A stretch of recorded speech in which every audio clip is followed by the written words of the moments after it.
हम लोग Nifty and bank Nifty का एनालिसिस करेंगे कि नेक्स्ट वीक में Nifty and bank Nifty bullish रहेगा या बियरिश रहेगा। तो सबसे पहले हम निफ्टी का चार्ट देखते हैं। आपके सामने निफ्टी का चार्ट खुल गया। यहाँ पर देखिएगा फ्राइडे को जो निफ्टी ने जो लो लगाया 4331 का लगाया, जो हाई लगाया है लगभग 24,592 का लगाया है। लगभग 270 पॉइंट का तेजी रहा निफ्टी में। तो अब देखते हैं कि नेक्स्ट वीक में निफ्टी का क्या रहेगा। निफ्टी में तेजी रहने के पीछे सबसे बड़ा योगदान आईटी सेक्टर का रहा, टीसीएस का जो रिजल्ट आया। तो सबसे पहले एफएनओ में जाएंगे, ऑप्शन में जाएंगे और ओआई चार्ट देखते हैं। तो ओआई चार्ट देखते हैं। तो ओआई चार्ट में जो सबसे ज्यादा पुट राइटिंग है 24,400 पर है, यानी कि जब भी निफ्टी अगर इसमें गिरावट आती है और 24,400 के आसपास आती है तो आपको खरीदारी करना चाहिए।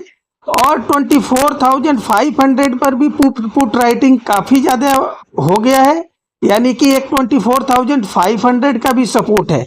और इसमें ये देखते हैं, ये देखिए जितने भी पुट और इस पे पुट ऐड हो रहा है, यानी कि पुट राइटिंग और बढ़ रही है, यानी कि सपोर्ट और मजबूत हो रहा है 500 और 400 पे। और जो कॉल है वो अनवाइंडिंग हो रहा है, जो यानी कि मंदी करने वाले हैं वो अपने पोजीशन काट रहे हैं। तो आने वाले नेक्स्ट वीक में आपको निफ्टी में बाई करके चलना चाहिए और 24,400 के आसपास जब भी निफ्टी आए तो इसमें खरीदारी करना चाहिए। अब थोड़ा सा निफ्टी बैंक निफ्टी का एनालिसिस करते हैं। बैंक निफ्टी का आपके पास चार्ट खुल गया।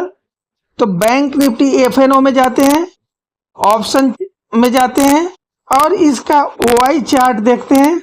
ओआई चार्ट देखते हैं तो यहाँ सबसे ज्यादा जो पुट राइटिंग है 52,000 पर है, यानी कि बैंक निफ्टी जब भी 52,000 है सबसे बड़ा सपोर्ट इसको यहीं पर है, या आपको खरीदारी करना चाहिए। और इसका एक सपोर्ट यहाँ 52,500 पर भी जनरेट हो रहा है, ठीक है, जहां सबसे ज्यादा कॉल राइटर थे, यानी कि मंदी करने वाले थे, ये अपना अनवाइंडिंग कर रहे हैं, यानी कि पोजीशन काट रहे हैं। यहाँ पर देख लीजिए, यहाँ पुट राइटिंग बढ़ते जा रहा है और कॉल राइटिंग जो है अपना पोजीशन काट रहे हैं 500, यानी कि बैंक निफ्टी में नेक्स्ट वीक में निफ्टी के बनिस्पत बैंक निफ्टी में बड़ी तेजी आ सकती है और बैंक निफ्टी भी न्यू हाई लगा सकता है। जैसे निफ्टी फ्राइडे को न्यू हाई लगाया, अभी बैंक निफ्टी न्यू हाई नहीं लगाया है, तो बैंक निफ्टी भी 53,000 के ऊपर आ सकता है। लेकिन आपको एचडीएफसी बैंक पर ध्यान रखना होगा, क्योंकि जो बैंक निफ्टी में गिरावट आई थी ड्यू टू एचडीएफसी में जो ऊपर से 5-7% की 8% की गिरावट आई, इसके चलते आई थी। तो अगर एचडीएफसी बैंक में तेजी आता है तो फिर बैंक निफ्टी में भी तेजी आएगी। तो मंडे को आपको एचडीएफसी बैंक पर ध्यान देना चाहिए। अब थोड़ा सा एफआईआई और डीआईआई एक्टिविटी देख लेते हैं।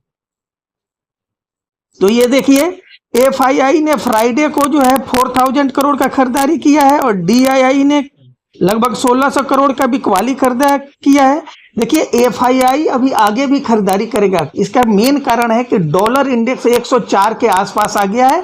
तो जब भी डॉलर इंडेक्स नीचे आएगा एफआईआई खरीदारी करेगा, और जब डॉलर इंडेक्स 105 के ऊपर जाएगा या 106 के आसपास आएगा तो एफआईआई बिकवाली करेगा। तो आपको यह चीज ध्यान देना होगा कि आने वाले समय में अभी एफआईआई खरीदारी करेगा, मार्केट बुलिश ही रहने की संभावना है। और जो एक चीज और है, बॉन्ड यील्ड भी जो है 4 के आसपास है, 10 ईयर बॉन्ड यील्ड यूएस का 4 के आसपास है।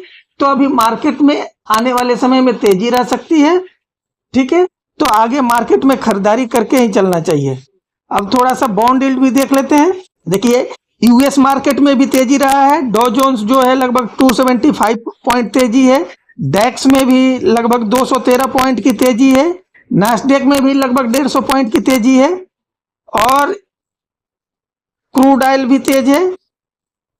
अब थोड़ा सा देखिए डॉलर इंडेक्स 104 के आसपास है, जिसके चलते एफआईआई में खरीदारी आ रहा है। एफआईआई खरीदारी कर रहा है। जब तक ये डॉलर इंडेक्स डाउन रहेगा एफआईआई खरीदारी करेगा। और देखिए यूएस 10 ईयर का बॉन्ड यील्ड भी नीचे है, तो इसलिए टेक्नोलॉजी शेयर में नास्डेक वगैरह में यूएस में तेजी रह सकता है। तो आने वाले समय में खरीदारी करके चले। Thank you.